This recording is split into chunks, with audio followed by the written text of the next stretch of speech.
Speaking to Telefoot One, Barcelona defender Jules Koundé has named Real Madrid youngster Eduardo Camavinga as the most technical player in the French national team at the moment. Despite his tender age, Camavinga is already making quite the wave in the footballing world.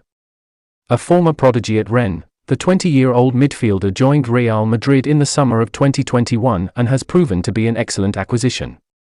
In his 2 years at the Santiago Bernabeu, Camavinga has already won the La Liga title, the UEFA Champions League, the Spanish Super Cup, the FIFA Club World Cup, the UEFA Super Cup, and the Copa del Rey.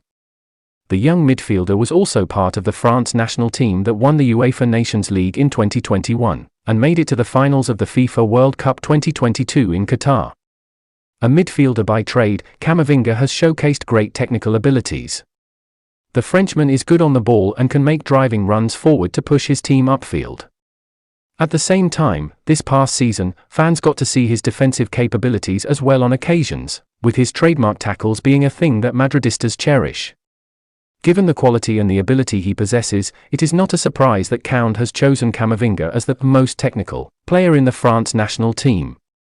However, the 20-year-old did cop some flack from another of his teammate, Randal Kolo Muani, albeit for his music choices. The striker, who has been linked with Real Madrid, went on to name the midfielder as the worst DJ in the French NT, saying, "Camavinga. He puts on Brazilian songs ever since he started hanging out with Rodrigo." Despite the wealth of options in Real Madrid's midfield unit next season, it is expected that Camavinga will be a regular starter for Carlo Ancelotti after his growth in the last couple of seasons.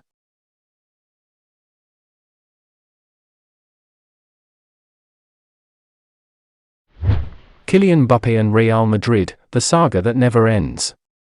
It seems that until this move happens, fans are destined, or condemned, to keep hearing about it. But should Real Madrid go all out to end it this summer?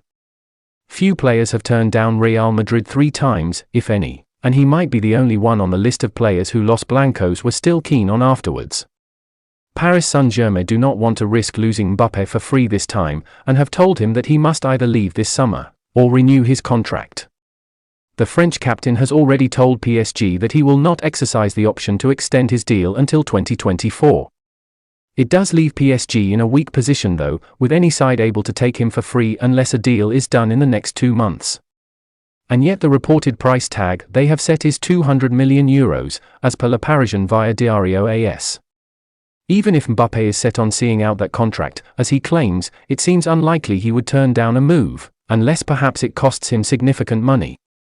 Mbappe reportedly has a €90 million signing bonus due in September that he would miss out on were a deal to go through, without taking into account the contract bump he would receive for arriving as a free agent.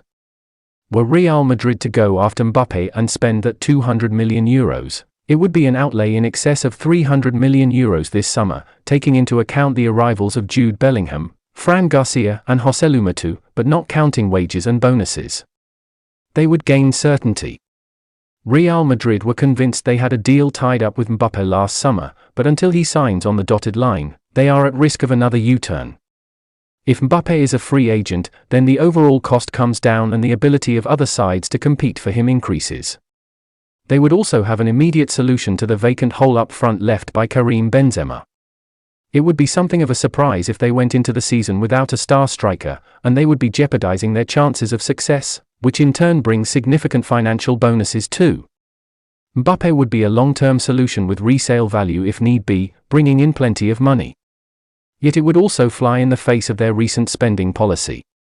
Since Eden Hazard arrived, and left without much impact, Real Madrid have limited themselves to one major signing at most per summer window. Their strategy has been characterized by prudence of late, and it has served them well. Bringing in Mbappe this year would solve one problem, and perhaps prevent them from investing in the fullback positions next year if they are to assume that cost. It is important not to underplay the optics of a deal this summer as well.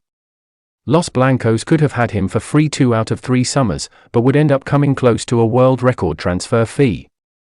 The feeling of betrayal last time was such that Real Madrid will want to paint this move as Mbappe prostrating himself to join the mighty European kings, but spending €200 million would be the polar opposite of that. Still worse, if they launch an offensive and miss out again. Florentino Perez would not countenance being burnt again. Even so, having left the number 9 shirt free so far, the logical conclusion is that Real Madrid feel they might bring in a big name at the position. Signing Mbappe will be an exercise in weighing up the opportunity cost of bringing him in this summer as opposed to next. Perez has gone from a bombastic spender to a calculated strategist in the market, and the temptation of Mbappe will be the true test of how complete that transformation is. What makes financial sense might not be so sensible emotionally and on the pitch.